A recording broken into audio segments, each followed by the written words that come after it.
प्रिय छात्र छात्राओं, आज की कक्षा में हम सच्चिदानंद, हीरानंद, वात्स्यायन, अज्ञेय पर चर्चा करेंगे।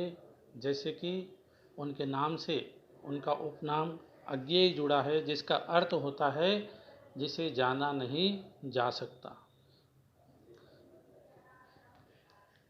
अज्ञेय की कृतियों, उनके भावों, उनके विचारों, उनकी भाषा शैली, विभिन्न विधाओं में उनके कौशल को देखते हुए लगता है कि यह उपनाम अज्ञेय उनके लिए पूरी तरह से उपयुक्त है।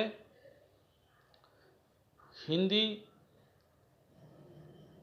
काव्य में प्रयोगवादी काव्यधारा का प्रवर्तन करने वाले और मौन को भी अभिव्यक्ति मानने वाले हीरानंद वात्स्यायन अज्ञेय का जन्म 7 मार्च 1911 को उत्तर प्रदेश के कुशीनगर गांव में खुदाई शिविर में हुआ था। उनके पिता पुरातत्वविद थे। इसी के चलते उनका बाल्यकाल कभी लखनऊ, कभी कश्मीर, कभी मद्रास जैसे शहरों में बीता। पिता पंडित हीरानंद शास्त्री पुरातत्ववेत्ता थे। वे प्राचीन लिपियों के भी विशेषज्ञ थे। इनका बचपन इनके पिता की नौकरी के साथ कई स्थानों की परिक्रमा करते हुए बीता। इनका परिवार लखनऊ, श्रीनगर, जम्मू घूमते हुए 1919 में नालंदा पहुंचा, जहां अज्ञेय को उनके पिता ने हिंदी लिखना सिखाया। इसके बाद 1921 में अज्ञेय का परिवार ऊटी पहुंचा, जहां अज्ञेय का यज्ञोपवीत करवाकर अज्ञेय को वात्स्यायन कुल नाम दिया गया। इनकी शिक्षा मद्रास के क्रिश्चियन कॉलेज, फार्मन कॉलेज लाहौर में हुई। इन्होंने बीएससी और अंग्रेजी से एमए किया। इनकी पत्नी का नाम कपिला था। यह सर्वविदित है कि अज्ञेय का संपर्क उस युग के स्वतंत्रता आंदोलन से जुड़े क्रांतिकारियों से भी था और इसी दौरान बम बनाते हुए वे पकड़े गए और उन्हें 2 वर्ष का कारावास भी भोगना पड़ा। इसके बाद भी जन आंदोलन से जुड़े रहने के लिए इन्होंने विभिन्न पत्र पत्रिकाओं का संपादन का कार्य किया, जिसमें मुख्य रूप से सैनिक, विशाल भारत, बिजली, प्रतीक, दिनमान आदि। उनका देहावसान 4 अप्रैल 1987 को दिल्ली में हुआ।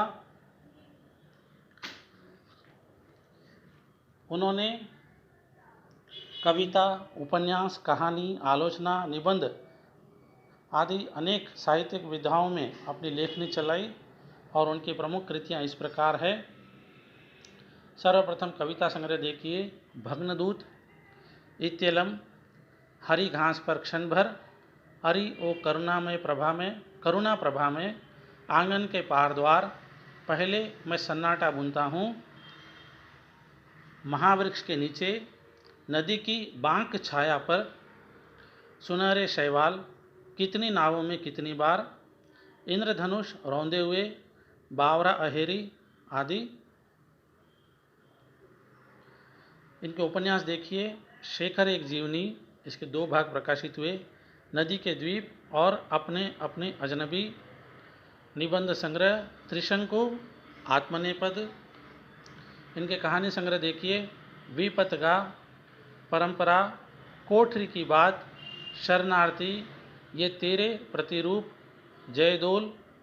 इनके द्वारा संपादित ग्रंथ देखिए, तार सप्तक, दूसरा सप्तक, तीसरा सप्तक, चौथा सप्तक।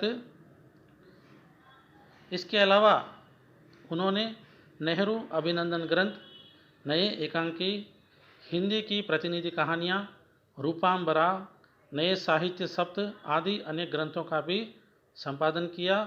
इन्होंने यात्रा संस्मरण भी लिखे हैं।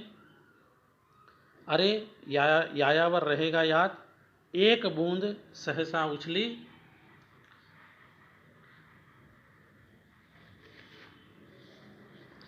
इनके विपुल साहित्य को देखते हुए,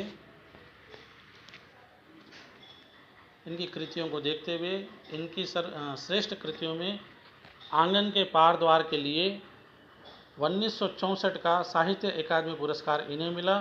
साथ ही इनकी रचना कितनी नावों में कितनी बार के लिए सन 1978 में साहित्य का सर्वश्रेष्ठ पुरस्कार भारतीय ज्ञानपीठ पुरस्कार इन्हें मिला। आज की कक्षा हम यहीं पर समाप्त करते हैं।